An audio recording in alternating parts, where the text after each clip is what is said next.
Forde, what are your thoughts on that? Came back from that first quarter deficit and come out with a W.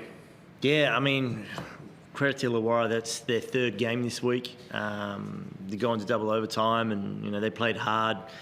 A little sloppy at the start, and they made some tough shots at the end. But we allowed them to get their eye in at the start with some pretty average defense from our end. So, I feel for them because there's a lot of similarities with them and how we were last season, and you could see obviously the disappointment in their faces because they played hard. And I'm not trying to take anything away from what our guys did, but that's not a 2-12 team in my mind. That was a tough team that on a 3-game, 6-day type trip, and we were just able to hold out and close it out in the end, which is great. A few less turnovers, a little bit frustrating, but big takeaway from us is we're down 16. And a lot of that's our own doing. It's a work in progress. What was the message, I guess, that first quarter break, and then again when you were down 16? Yeah, what was the message to the players? Did you still believe that you were doing the right things, or was it more of a bit of a rocket wake up, let's go? No, I mean, and this is the thing with this group, right? I think, I even said to the guys at half-time, I've gone through my emotional roller coaster. Now it's just hey, we got to do what we trained to do. When we refer to our home-based defense, when we talk about, where we wanted to get the ball on the offensive end and how we wanted to go back to the well if this particular set was doing good for us. And, my expectations of this team hasn't changed. I think everyone else's has, and this is where we've got to put it in context for a second, was at the start of the season, right? No one tipped us to do well. And, we feel that we have the most inexperienced team in franchise history. And you plot where we want it to be throughout the season, this is exactly where we want to be. We've had success, and we've had games like last weekend where, we were up 19 and we lost. We're preparing for that team and how it's going to look at the back end of January. We're preparing that team rolling into finals. And that was sort of the message at halftime, was trust what we've been building, and know that we've been in this situation before. We've been down double digits before. I'm not going to scream and yell. I'm not going to sit here and plead for you guys to shoot better or get to the rim or stop turning it over. It's just, put in all those hours of reps that we put in, just trust it and go out there and play for each other and play with together. The man next to you landed some pretty big shots towards the end there. It's pretty clear he's one of the go-to trusted guys in that clutch, who can talk to, I guess, just that trust that you've got in DJ and just seeing him execute that on the floor. Oh, the trust comes from his body of work. This is not an overnight success story. This is an accumulation of DJ's career, within the States and in college, and playing overseas already in France and now here. He's our closer. We brought him in to be that guy and to make the big shots when it was required. And like he did, he stepped up when we needed to, and he could have finished the game a little bit earlier. But we'll take the double overtime and happy with it. DJ, what was it like out there? I guess still getting towards the end now. You guys haven't had a double OT. You had the OT a few weeks ago, but what was it like out there on the field? Were you burning on the court? Were you burning? Were you stamina up there to take on those extra few minutes? Yeah, definitely. You definitely feel a little fatigued, but just such a high intensity moment, you don't feel it too much until the buzzer sounds, and then it's like, whew, I'm actually pretty tired. But during the moment, you're not really feeling it. It's just, I don't know, you feel the energy all throughout the stadium with each shot that goes in, each shot that misses. It's a great feeling, but it's definitely something we hang our hat on, is winning late games, and we need to do that each time if we want to go far. In those closing few minutes, were you boys confident that you guys had this game under control, even though it did go to those extra periods? Did you feel confident that you were going to go? Me personally, I did. I thought we were going to win. A couple of times, though, Tyler Harvey hit a couple of tough shots. It was kind of like, damn, like they really are trying to beat us. But I felt like we had the game in our hands, and we just had to close it. Yeah.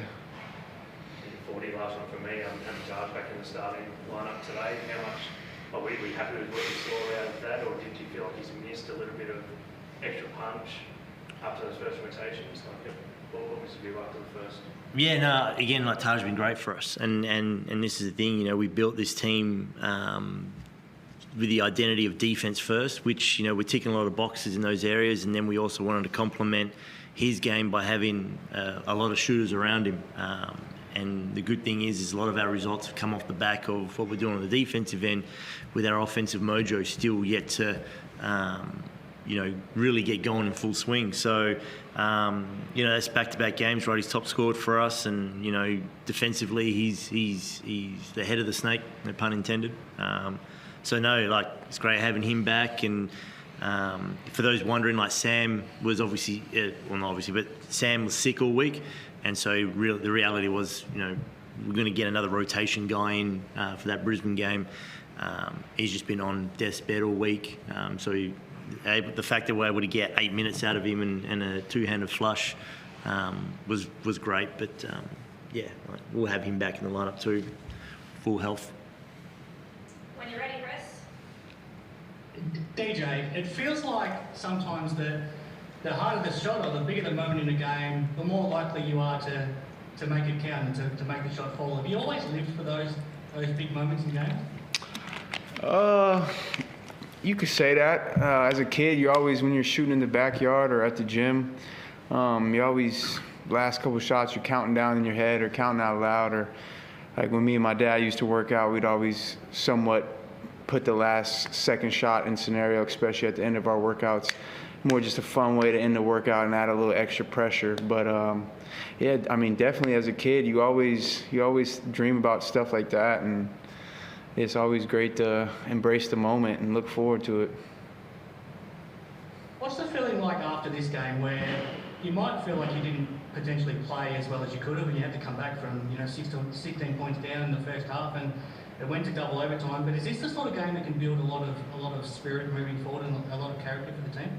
Yeah, most definitely. That was a great fought game by Illawarra. They played really well. Like you said, though, we didn't really play our best, which has kind of been talk of all year. So once we get in our groove and we keep playing together and keep just meshing, because like Forde said, we're a very inexperienced per se in this league and young team. But as we keep learning and keep playing together, I think sky's the limit. Forde, I wanted to get your thoughts on Shannon Scott's game. His numbers look incredible if you look right across the stat line. But for a guy that had such an impact without needing to necessarily score a lot, but his defence was outstanding, his rebounding, and then the way he ran the team as well, he had a massive night. Yeah, his misso arrived in town yesterday, so that might have something to do with it.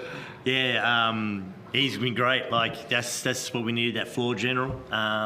You know, his leadership, you know, his direction, and doing all the gritty stuff. Like, he had 3 blocks, and, you know, they were crucial. It wasn't just like, you know, a bit of junk time here and there, getting some stats. He got it for 5 offensive rebounds. Yeah, and that was a big focus, right? When you compare that to you only got 3. You know, I was boxing out. I told him to get the rebound. I've heard excuses like that before. But yeah, no, like, again, like, he does all the dirty work. He doesn't need the, you know, he sets the table, right? And that's what we needed from him when we brought him in. Touching on what you said at the start there, with his partner coming to town, it was a similar story with Tayshaun Thomas with the Wildcats this week, and he clearly got a lift out of his partner coming to town. Maybe you can answer this, DJ. As an import living on the other side of the country, how much do you think it can help for someone like that to have some family or a partner come to town? It's great, you know, especially right now during Christmas time. So I know he's real happy, excited about that, and just getting to spend the time and not like FaceTiming them, you know. So it's a big difference when you have them here in person supporting you, and yeah. Just the last one from me, Forde. Thoughts on now Brisbane on Wednesday night?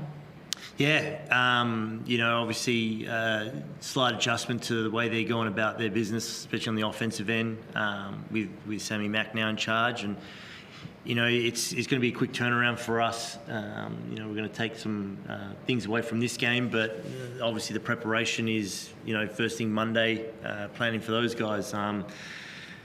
you know, they pose different challenges, you know, and that's what we'll go over in the scout. But, you know, I think there's a lot of things, you know, if we had to weigh it, things that we need to fix from our end probably takes the majority of the time compared to what Brisbane are going through. So it's just another challenge where, you know, we'll have to make sure we're switched on.